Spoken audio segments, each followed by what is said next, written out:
Hello. In this lecture, I'm going to talk to you a little bit about ancient Greece, and we're going to cover pretty much the evolution of the political story, and we're going to focus largely on the political system that gets worked out in Athens in around the 5th century BCE. Here is a picture of the Greek archipelago in an old historic map. I love historic maps. That's what I study in my own research right now. So I figured I'd start with this picture, and then skip to this one, which is more of a textbook picture that shows you in a little bit clearer terms the ancient Greece. And the purple, this map actually indicates the civilization that archaeologists have determined came before ancient Greece. So sometime in the range of 1200, 1000 BCE, there were these two cultures, Minoan civilization, which occupied the land of Crete, and then Mycenaean civilization that is shown here in the purple. We don't know a whole lot about these civilizations that grew up. The mainland of the Greek peninsula is it's rocky, it's sandy, and so this, in the terms of one historian, Toynbee, he always thought that opportunity and challenge are what are necessary to produce a great civilization. That is, he sort of had this idea of civilization needs to have living conditions where it's too hard to just, pick fruit off a tree and eat without ever working, but that if you do work, you can get by. And he thought, so, and it may be a bit old-fashioned now, but his view was that to make a civilization great, you need that Goldilocks moment between opportunity and challenge, and that this somewhat marginal land, but that had access to water for the development of trade and commerce, was that type of a place. And certainly he was working backward from this view that the Greeks produced a remarkable civilization. At any rate, archaeologists, we know that there was this civilization, and then something goes wrong. We don't know exactly what. Probably invasions from sea peoples is the conventional wisdom, but writing disappears. The population shrivels up tremendously, are what archaeological records say, and it initiates what's known as what historians call a dark age in the history of Greek civilization, this part of the world, that lasts maybe from 10,000 to around 750 BC. But then in the 8th century BC, and for those of you just to get on the same page, the 8th century means the 700s. The 6th century means the 500s. And also, when we're in this period, BCE, it used to be called before Christ, and then BC got modified to be put in more secular terms to say BCE, before Common Era. In this part, we're counting backwards. So that means 799 then becomes 798, then becomes 797. So until we get to year 0, if we're in the BCE era, remember, you're counting backwards. So 700 was earlier than 500. And then when we get to 0, we'll start counting up. Of course, the people that lived in these years aren't counting like we're counting. There were various ways that counts. We can't generalize at this point in localized societies, but by the time we get to the ancient period, people counted by the year of the reign of so-and-so was one way that ancient Romans counted. All right, at any rate, with that out of the way, so around the 8th century BCE, Greek civilization, as we start to study it in ancient Greece, begins to emerge. Here's a map that and as it emerges, it creates the polis, the city-state, of which there are there's tremendous variation. We'll talk more about that. But it also starts to reach out and colonize around other edges of the Mediterranean. So this map right here, it gives you a picture of, in the ancient Greek world, the purple are Greek settlements. And so you see the peninsula, what is now Greece, and then purple spreading around the edges of the Anatolian Peninsula. So Anatolia is now Persia.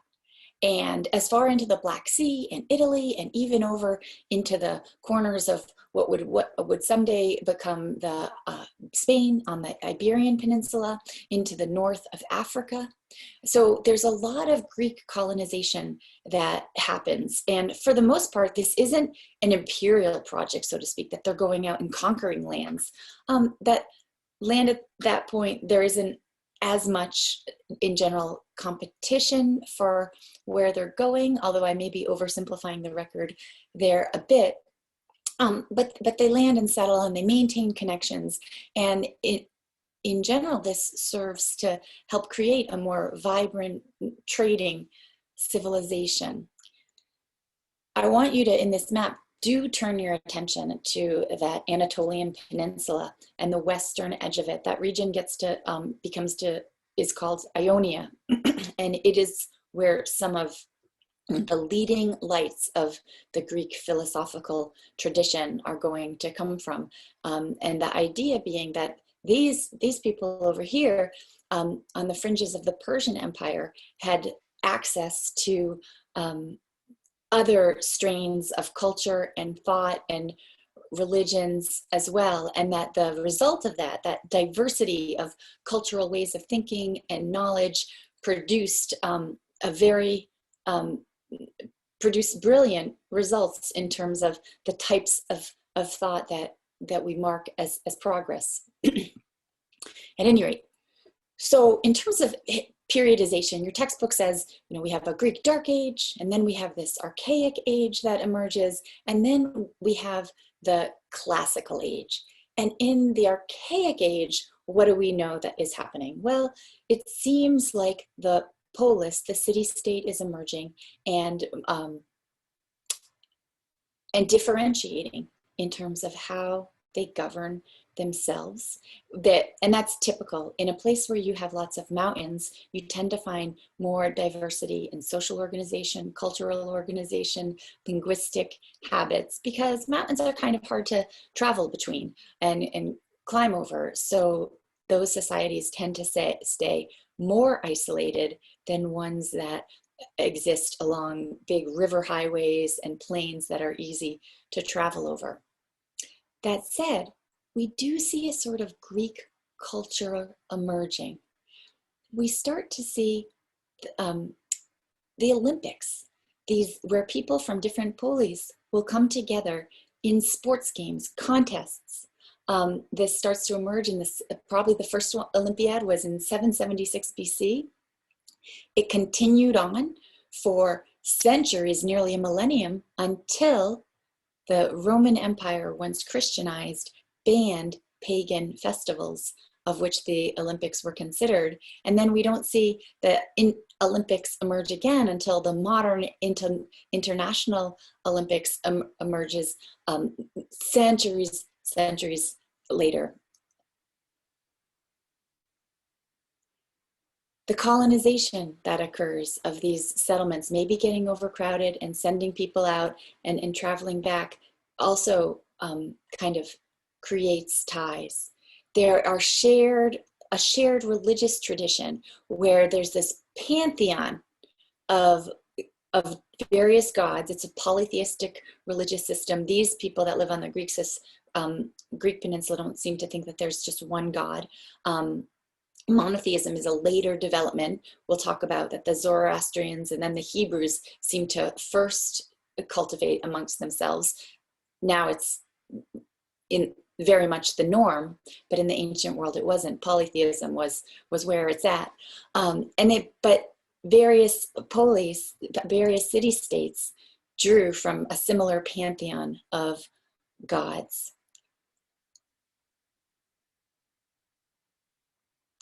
it's during the Archaic Age that we think that Homer, this supposedly blind poet, sang these ballads of the Iliad, the Odyssey, these epic stories of an ancient battles, and then the travails of the hero Odysseus to spend a decade getting back to his family after Troy. And this is one of the foundational achievements, literary achievements of ancient Greek civilization. And historians argue a little bit about, who Homer was this all his own work? Was he collecting various ballads? But for all that's unclear about the composition of the Iliad and Odyssey. They stand as highlights in the epic literary tradition of the ancient Greek world. And then around in the 500s, we start to see classical Greek civilization come into formation. And this, as far as we know, this is a period of history to which civilizations have been fascinated with for centuries. In the Renaissance period, which we'll talk about later in this course, people very much understood themselves to be recapturing, reigniting, reconnecting with classical culture. When the United States of America formed, it understood itself to be drawing on traditions of Athenian Greek democracy. If you have ever been to Washington, D.C., and you have seen the symbolic buildings there, they are very much invoking classical Greece, classical Athens, with their columns and architecture that harkens back to that period. That wasn't accidental. In our own, the formation of our democracy, we see a predecessor in Athenian democracy. Although, once you're done with this, I invite you to think, and I might even ask you to write on some point about how the Athenian democracy will be introduced to here differs from American democracy today in its structures, its features, its norms. And so in very rough terms, in this PowerPoint presentation that I'm recording for you now, I want to just touch on that political history that your textbook elaborates more, and touch on Athenian democracy, and we'll pretty much leave it there for now. So and I've put on these slides, there's some moments I'm not going to elaborate on, but I put them up there so that you know what those terms are, that you're prepared to answer a question about them on a test or exercise at some point. So polis, what does it mean? It means city-state. And this emerges in around the 8th century, and there's different types. You have an oligarchy, which means rule by a few, and Sparta is one of our shining examples of that. There was some representation. It was never as democratic as Athens got in the 5th and 4th century. Or there was tyranny, ruled by one. Corinth is an example that we give of this. Interestingly, initially tyranny doesn't have a pejorative connotation, that it just means rule by one. And gradually, over time, it does accrue a very negative connotation. Now, to rule as a tyrant is to rule poorly, with disregard for people's and opponents' rights, etc. And then you have democracy. Demos, the people, or kind of the urban district in which people lived, but democracy, a form of government in which the people make the decisions, the people have a say in what the rules are. That's a really general term because how democracy is enacted varies tremendously, as we'll see. But Athenian democracy in world history is one of these shining examples of what we even call radical democracy, one of the most representative systems that to date in human history that to that date in human history had been created. We'll talk a little bit more about that, but Solon, Pericles were leaders that took steps to broaden the base of people that participate in government. Switching gears to a little bit of political history. So the Persian Wars stand as a really big moment in Greek history. And one of the reasons that they're so significant, it isn't just the battles themselves, but also as a result of that battle, the way it, as a result of that battle, as a result of those wars, and they happen, in campaigns. The Persians traveled far to come and get the Greeks. So from 499 to 479, there's multiple campaigns, and over the course of those campaigns, the Greek peninsula unites to mount a defense, and that is a real important moment for shaping Greek identity. But also it's a particularly important moment for Athens because Athens emerges as the leader and then the Delian League is formed. And then things go a little bit awry in South. We'll get there. But so in broad strokes, your textbook talks about this. And basically some of those, we have the Ionian Revolt in 499, where some Greek colonists resist Persian taxation and they revolt. And then they think that the Persians are coming from them and they ask the Greeks from, that's where their roots are, for help. And the Greeks come in and the Persian emperor says, I'm not going to put up with that. And they come for them. And one of the first campaigns is a battle of Marathon, where surprisingly the Greeks win. And legend has it that from the battlefield, a sole person ran back to Athens to report the news, and that the distance was about 26.2 miles. And this is where the famed notion of a marathon comes from. It seems to me an important lesson there is that, according to legend, that person got there and dropped dead and died. Running is bad for you, or running 26.2 miles is bad for you. But people didn't take it that way. And actually, we don't really know that happened. And I don't really want you to think I'm sending you the message that running is bad for you, although maybe too much is. Anyway, Greek history.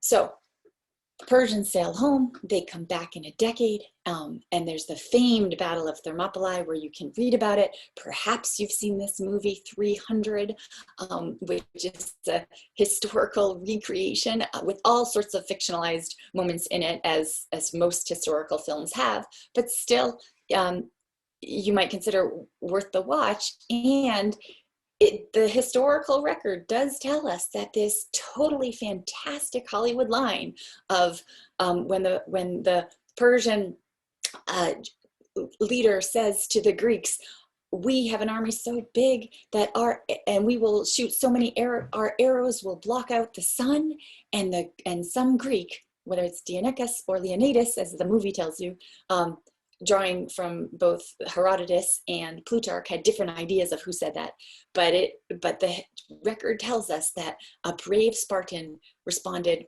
well, then we will fight in the shade if your arrows are blocking out the sun. And you can see that line reenacted in that movie 300. At any rate, that Battle of Thermopylae they lose badly, but it is a brave stand where they inflict far more danger on the big Persian army than anyone could have expected. And they hold off the Persians that need to pass through this pass, the Warm Gates. You see that word thermal So many words come from the Greek language. And in the time, the Athens could evacuate, and Athens was burned, but there was this idea that the city-state wasn't destroyed, because the city-state consists not of buildings, but of people.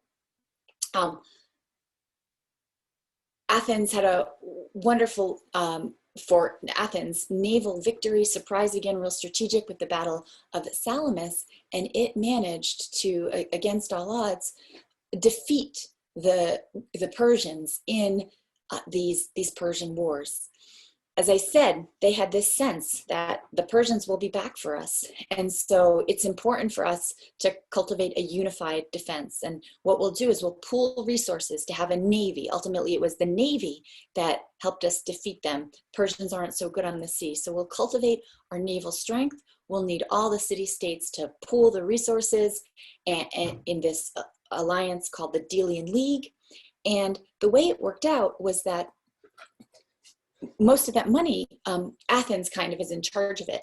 And so this leads to a sort of, an imbalance among the city-states, where Athens is sort of the leader. And we even start to, some people talk in terms of an Athenian empire. One thing that does happen during this period is that some of this money, this is a slide showing kind of the battle a bit, and some of the money that is pooled for the common defense of Athens, some of those resources seem to go into really major building projects like the Parthenon that help add to the glory of ancient Athens. It's emerging in about the 600s, 7th century.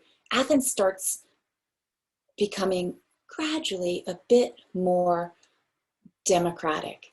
That instead of being an oligarchy ruled by just a few, we start to see changes in the way they choose to run themselves, where more and more people have a say, participate in running things.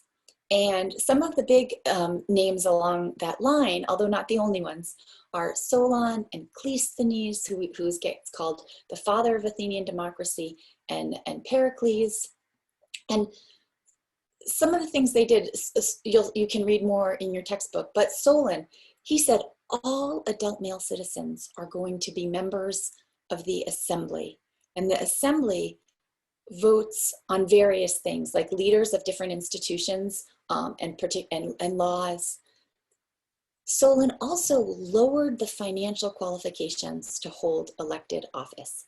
This is a polity that is still hierarchical in many ways, that you had to, that not even every member of the assembly was eligible to hold every office that existed, but he lowered it so that more people can participate.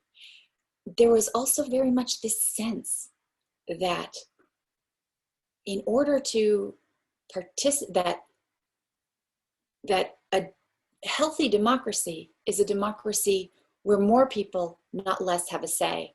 And in order to have a legitimate say, people need to be on their feet financially, so to speak. And so from this logic came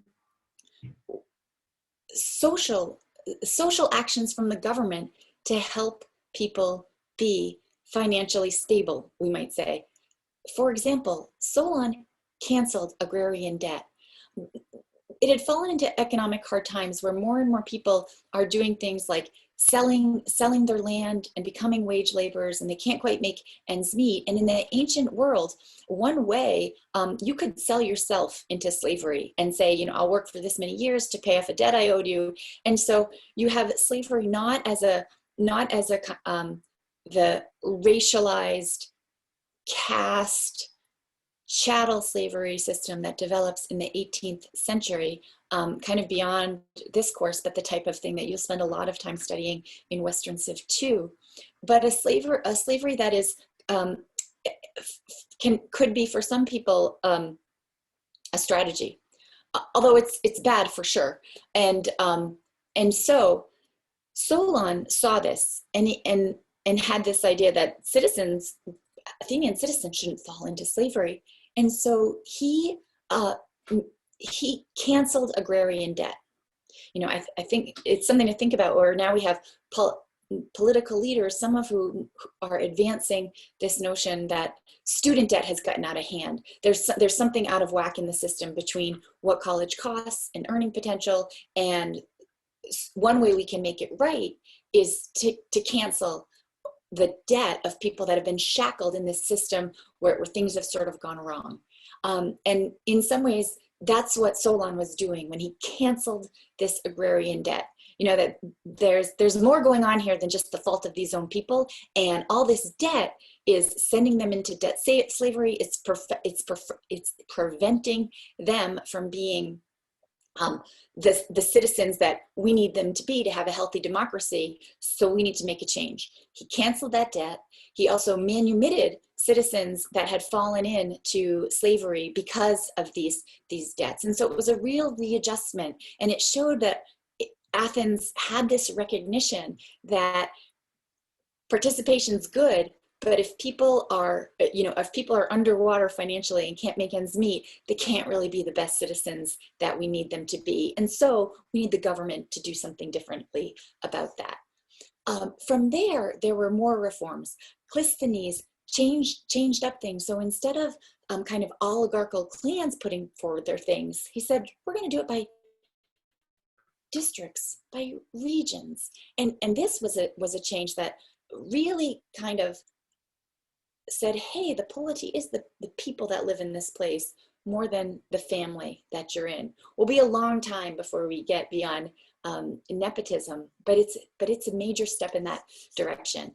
And throughout Greek history, and it happens in various gradations, but another thing that increases participation is that people get paid salaries for being in the government. If people don't get paid salaries for being in the government, two things happen. One, well, you can only even really be in the government if you're super rich and can support yourself, which was very much the case in earlier Athens. And then there's another flip side that kind of across history applies a little bit. If someone is in a position of leadership, but they're not getting paid to do it, what they tend to do is fleece the people over which they have power, which is very much something that happened in the part of the world I specialize in Russia. And so that simple act of paying people to do the work of running government was something that enabled people that weren't independently wealthy to participate in government, and it helps adds a measure of transparency. It makes sense. If you're getting paid from the public purse, then you have obligations to do the public's good and not just your own good. Self-dealing is a bad feature and it is not, that does not comport well with a healthy democratic system. Okay, if you really want to know more about Athenian government structure, you can study this chart carefully. But I certainly won't necessarily test you on it, but it is fun to look at if you want to have a deeper understanding than even your textbook goes into. After the Persian Wars, radical features of some features of what we think of as radical democracy.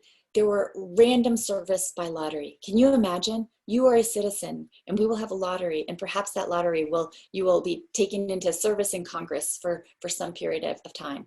There were term limits. This notion that in a democracy, people can stand on their feet, people can think, every citizen has a say, and therefore any citizen can and is expected to serve.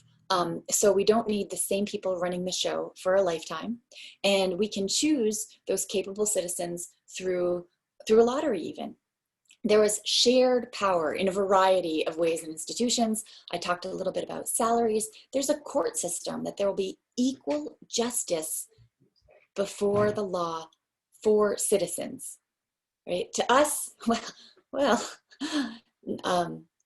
in theory, America was founded on this idea of equal justice before the law, even though now we have a president who has is celebrating the ways in which he, in the office of the presidency, is able to thwart law. And we'll see where that ends. But in ancient Greece, that notion that every citizen is subject to the same law was sort of radical. For a long time in American history, that idea was taken, and it wasn't so radical. Now we're living in a moment where that notion is being challenged again. So we'll see where it ends up. Because many people thought, hey, you're born into this class, you should be subject to these laws. Someone born into another class should be subject to a different set of laws, have different opportunities. Never the twain shall meet. And that's just the way it goes, because equality we don't believe in equality. And not everyone believed in equality. Certainly Plato didn't. At any rate, another feature, ostracism. I'll show you that on the next slide. And then the highest offices they're still elected. They don't have salary. They don't have term limits. So those are some of the limits on this experiment of radical democracy. Ostracism. What's ostracism? Once a year in Athens, all the male citizens could cast a ballot on which they scratched the name of one man that they thought should be exiled for 10 years. If at least 6,000 ballots were cast, the man whose name appeared on the greatest number was expelled from Athens. He suffered no other penalty. His family and property remain undisturbed. This didn't happen every year, but if there was a sense that there was someone that was so toxic that they were a real threat to the running of the system, this was the process for getting rid of them, as a way of protecting democracy from toxic people. So you'll note, built into this democratic system is this notion that it is appropriate sometimes to sacrifice what we might now see as someone's individual rights for the sake of the community good. And in a world where it was people coming together in the forum, coming together in the assembly and making speeches, where rhetoric was so important, that the rhetoric of one individual could have tremendous power. And if that rhetoric was sufficiently divisive, aggressive, stoking violence, dishonest, there was that fear that one toxic individual could do so much damage that for the good of the system, it is appropriate to get them gone for a decade. They're not physically hurt, their property's waiting for them to come back, but they're just that enough people deem them so wrong that they're bad for the system. Again, this notion is not consistent with a sense of kind of inalienable individual rights and perhaps a freedom of speech. But I know when I have listened to some of the words that have come out of the occupier of the Oval Office right now, for example, calling neo-Nazis very good people, I have thought to myself that it might be worth reconsidering reinstituting this system of ostracism. Why is that? Well, one of the central creeds of the United States of America is that it is a country based on the notion of liberty and justice for all. Nazism is a set of beliefs, and neo-Nazism is a set of beliefs that is mutually exclusive of that notion of liberty and justice for all. So we can have free speech, but you can have free speech, but you cannot have it two ways. You cannot have a society that promotes liberty and justice for all, and a society that simultaneously promotes a neo-Nazi agenda. And therefore, if the leader of a country that has a constitution based on a creed trying to realize liberty and justice for all promotes a neo-Nazi agenda, to my mind, you have a very problematic situation. Onward. The Greek Golden Age, like all golden ages, was short and didn't last forever. And what we see next is that the Delian League and this pooling of resources in Athens creates a sort of imbalance. So even while we have an Athens that is experimenting with radical democracy for its citizens, And in the next lecture, we're going to unpack a little bit that idea of its citizens and show the limits of it. Slaves, this is a slave society in which women and foreigners don't have the rights and privileges of citizens, don't participate like citizens participate. So make no mistake about that. But at any rate, as resources pool in Athens, we start to see some of its most glorious achievements along with these public investments, but we also see an imbalance that creates hostility on the Peloponnesian Peninsula and in Greece generally. And so the Peloponnesian League, which is Sparta and its allies, ends up going to war against the Delian League. They split off and go to war with the Delian League, which is Athens and its allies. And these wars go on for a long time. It brings the it brings the Athenian Golden Age to an end, and Athens itself will devolve into civil war as the virtues of its system in many ways become corrupted and brings that golden age to an end. Two questions that I put on your before you to think about, and maybe at some point I'll ask you to write on them, are the following. I'd like you to think about what accounts for the unique historical episode of the Athenian Golden Age. Your text says more about this than I have here. And would you be able to, if you were asked, could you describe the evolution and the features of Athenian democracy? And what are two features of this system that are not a part of the contemporary US political system? And what are two features that are a part of the contemporary US political system? So with that, I will wind up this mini lecture. And the next one, I'll talk a little bit about the achievements and paradoxes of Greek civilization.